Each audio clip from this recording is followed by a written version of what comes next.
예레미야 37장 11절에서 21절까지 말씀 함께 읽겠습니다.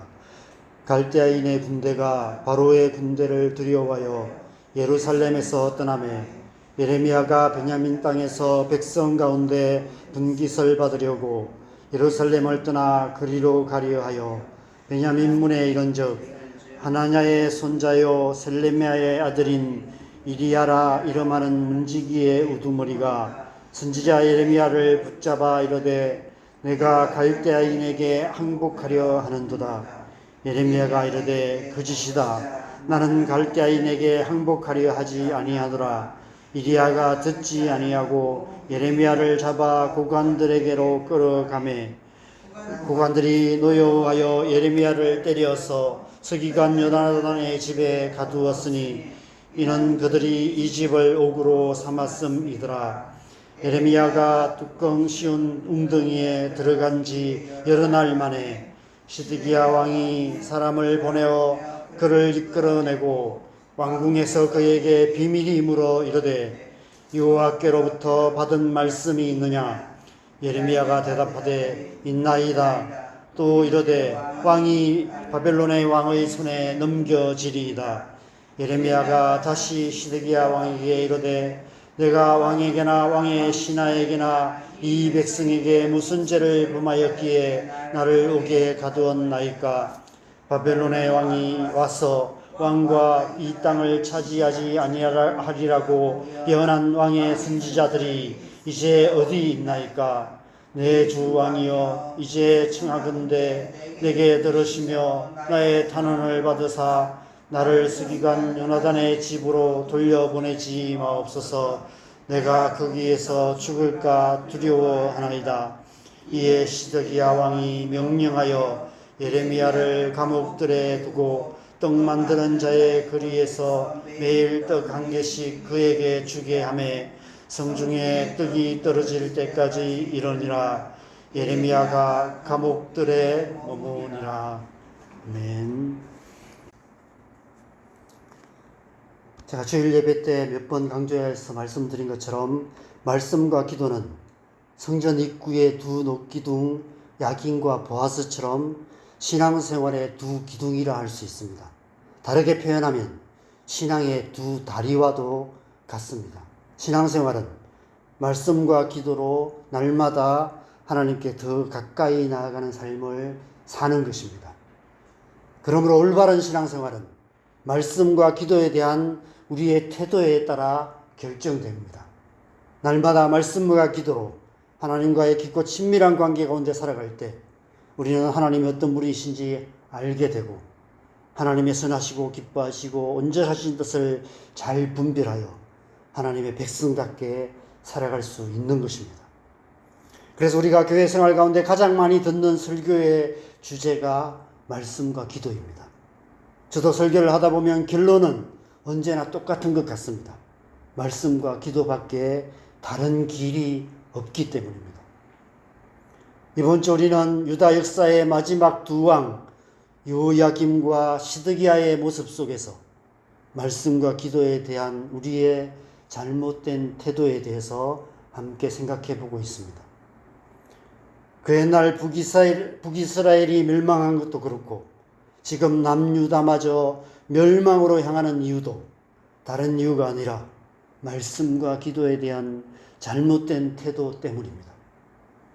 그들은 하나님의 말씀을 무시했고 기도를 수단화하려 했습니다. 오늘 본문에서 선지자 예레미야를 모함하고 때리고 깊은 웅덩이에 던져 넣는 모습은 유다 백성들의 영적인 상태를 그대로 보여주고 있습니다. 선지자가 누구입니까? 하나님의 백성들에게 하나님의 말씀을 대신 전하며 하나님의 백성들을 위해 기도하는 사람이 선지자입니다. 그런데 그 선지자를 모함하고 때리고 깊은 구덩이에 던져 넣어 버렸습니다. 분명 그렇게 죽이려 했을 것입니다. 시드기야가 구해주지 않았다면 예레미야는 거기서 죽었을 것입니다. 저는 이 말씀을 묵상하면서 오늘날 우리의 영적인 상태는 어떤지에 대한 질문을 하게 됩니다. 우리는 지금 하나님의 말씀을 존중하며 하나님의 말씀에 전심으로 귀를 기울이며 주신 말씀에 순종하는 삶을 살아가고 있는가? 우리는 지금 먼저 그의 나라와 의를 구하는 그런 기도로, 하나님의 마음에 합한 기도로 하나님의 뜻을 이루어가는 삶을 살아가고 있는가? 말씀과 기도에 대한 우리의 태도에 대해서 다시 한번 점검해 보아야 할 때가 아닐까, 이런 생각이 듭니다. 말씀과 기도에 대한 우리의 태도를 점검할 수 있는 아주 쉽고 간단한 기준이 있습니다. 물론 절대적인 기준이라고 할 수는 없지만 중요한 기준 중에 하나인 것은 확실합니다. 바로 시간입니다. 우리는 하나님의 말씀을 읽고 듣고 묵상하는 일에 얼마나 많은 시간을 드리고 있습니까? 하루 중에 얼마만큼의 시간을 하나님의 말씀 앞에 나아가고 있습니까? 너무 분주한 세상 속에 살아가다 보면 우리도 모르게 하나님의 말씀을 멀리하게 되는 것 같습니다. 바쁘다는 핑계를 대지만 가만 따지고 보면 대부분 헛된 일에 시간을 빼앗긴 채 살아갑니다.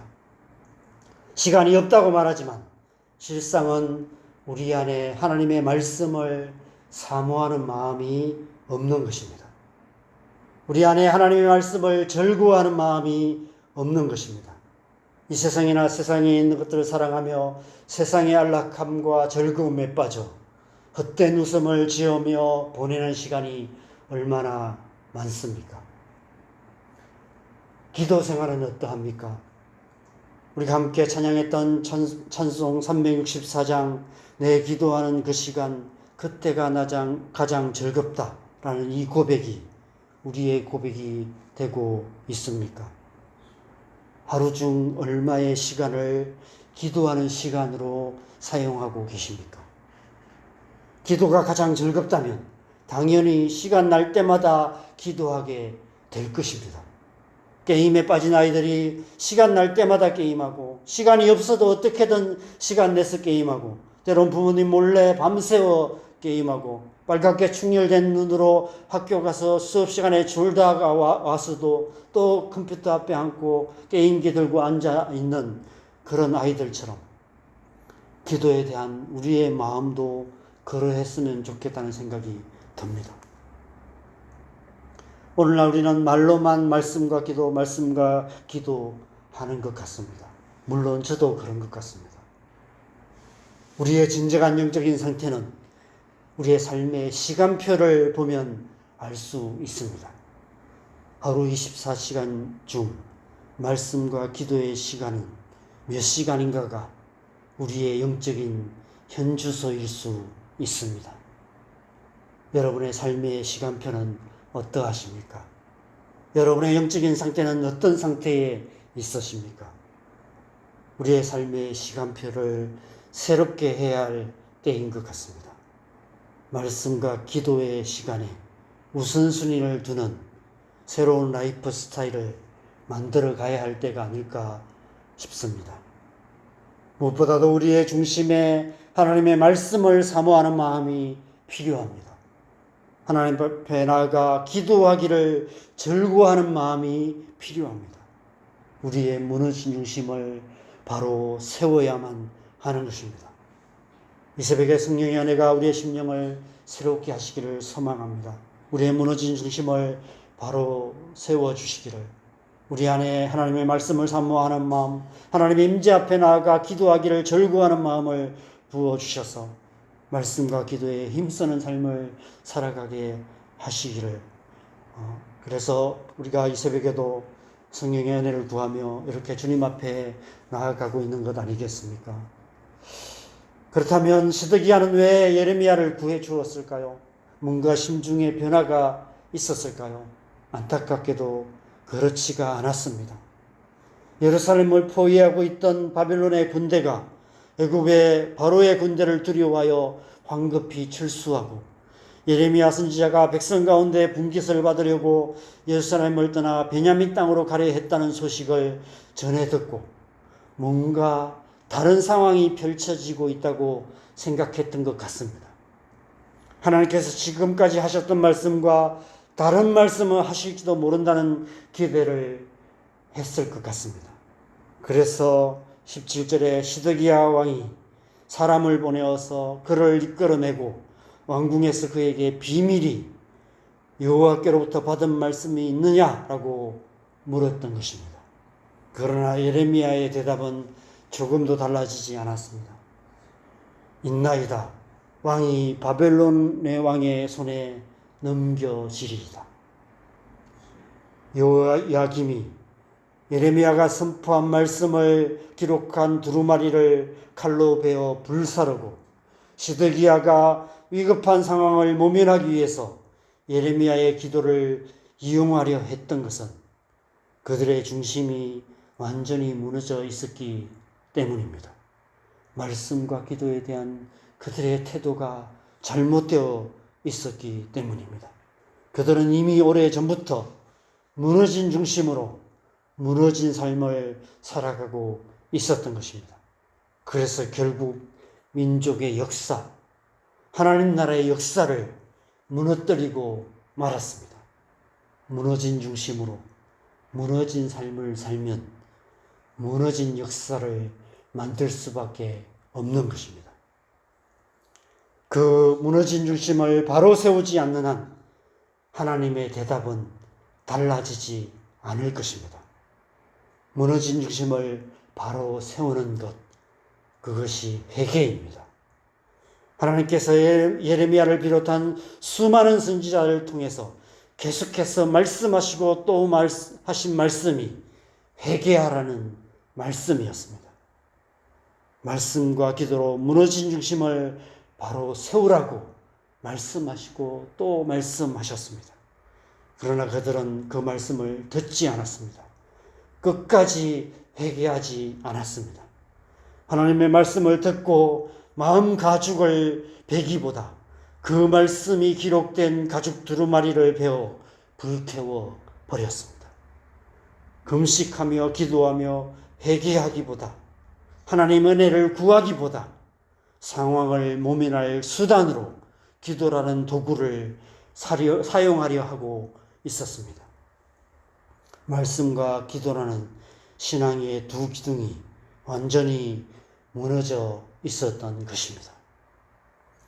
열왕기하 25장 13절에서 17절까지 말씀을 보면 남유다의 멸망의 순간을 기록하면서 성전의 두 녹기둥을 바벨론으로 옮겨간 사실을 반복해서 기록하고 있는 이유가 바로 그 때문이었습니다.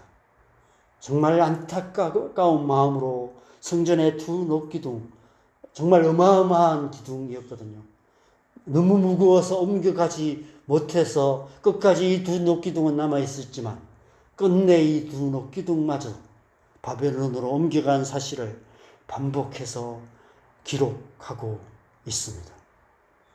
하나님의 백성들이 더 이상 말씀과 기도로 하나님께 나아가지 않았기 때문에 결국 멸망하고 말았음을 상징적으로 표현하고 있는 것 같습니다. 여러분, 우리가 하나님의 백성으로서 하나님의 백성답게 되고 하나님의 백성답게 살아갈 수 있는 길, 그래서 하나님 나라를 이루어갈 수 있는 길은 말씀과 기도로 하나님 앞에 나아가는 길뿐입니다. 다른 길은 없습니다. 오로지 말씀과 기도에 힘쓰는 것만이 우리 영혼이 살 길입니다. 우리의 중심을 바로 세워야만 우리의 삶이 바로 세워지고 하나님 나라를 세워갈 수 있는 것입니다.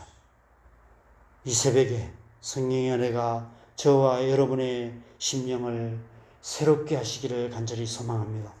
우리의 무너진 중심을 바로 세워주셔서 우리의 삶을 새롭게 해주시기를, 그래서 하나님 나라를 이루어가는 삶을 살아가게 하시기를 간절히 소망합니다. 이 새벽에도 그 은혜가 우리 안에 충만하여서 우리의 무너진 중심을 바로 세워주셔서 오늘 하루도 하나님의 백성다운 삶을 통해서 우리의 가정 가운데, 우리의 직장 가운데, 우리가 살아가는 이 세상 가운데서 하나님 나라를 바로 세워가는 그런 우리의 삶 되기를 주님의 이름으로 간절히 축원합니다. 우리 함께 기도하겠습니다. 이 새벽에 우리가 함께 기도할 때 여러분 우리의 삶의 시간표를 다시 한번 생각해 보셨으면 좋겠습니다. 어제 하루, 그저께 하루, 요 근래 우리가 살아가는 삶의 평균을 한번 생각해 보셨으면 좋겠습니다. 하루 평균 말씀 앞에 나가는 시간이 얼마나 되십니까? 하루 평균 기도하는 시간은 어느 정도 되십니까? 가면 갈수록 말씀과 기도의 시간이 점점 늘어나고 있습니까? 아니면 점점 줄어들고 있습니까? 그것이 우리의 신앙의 현주소입니다. 우리의 영적인 상태를 보여주는 것입니다. 안타깝게도 오늘날 한국교회 대부분의 성도들의 삶이 말씀과 기도의 시간이 점점 더 줄어드는 것이 현실입니다. 이전에 우리 앞세대의 분들을 생각해 보십시오. 말씀과 기도하는 시간을 더 많이 갖기 위해서 애쓰고 노력했습니다. 새벽 기도 시간도 더 길었고요. 철야 기도도 더 길게 했고요. 그것도 부족해서 기도원에 가서 금식하며 며칠씩 기도하는 그런 시간을 가졌습니다. 틈만 나면 기도하고 틈만 나면 말씀 앞에 앉아있는 우리의 할머니들, 우리의 어머니들의 모습들을 우리는 기억할 것입니다. 우리 앞세대들의 성도들이 정말 말씀과 기도에 힘썼던 그런 모습들을 우리는 보았습니다. 그러나 오늘날 우리는 그런 모습을 더 이상 볼 수 없는 우리의 모습을 보게 됩니다. 목사인 저마저도 쓸데없는 일, 의미 없는 일로 분주하면서 별 열매 없는 일을 사역이라고 하면서 정말 해야 할 말씀과 기도에 힘쓰지 않는 우리의 모습을 보게 됩니다. 초대교회 사도들이 너무 일들이 많아서 말씀 기도 시간이 부족해서 집사들을 세우고 이제부터 우리는 오로지 말씀과 기도에 힘쓰겠노라고 그렇게 고백하며 그런 시간을 가졌던 것처럼 다시 한번 그 은혜가 우리 안에 회복되어야 될 때가 아닐까 생각합니다. 여러분의 시간표를 다시 한번 새롭게 하기로 결단하시면서 기도했으면 좋겠습니다. 말씀과 기도의 시간, 여러분이 이전에 정말 말씀을 사모했고 기도의 시간을 열심히 가졌던 그때를 생각하면서 그때의 그 시간을 다시 한번 회복할 수 있도록 그런 영적인 부흥을 우리 안에 주시도록 이 시간 주님의 은혜를 구하면서 함께 기도했으면 좋겠습니다. 기도하시겠습니다.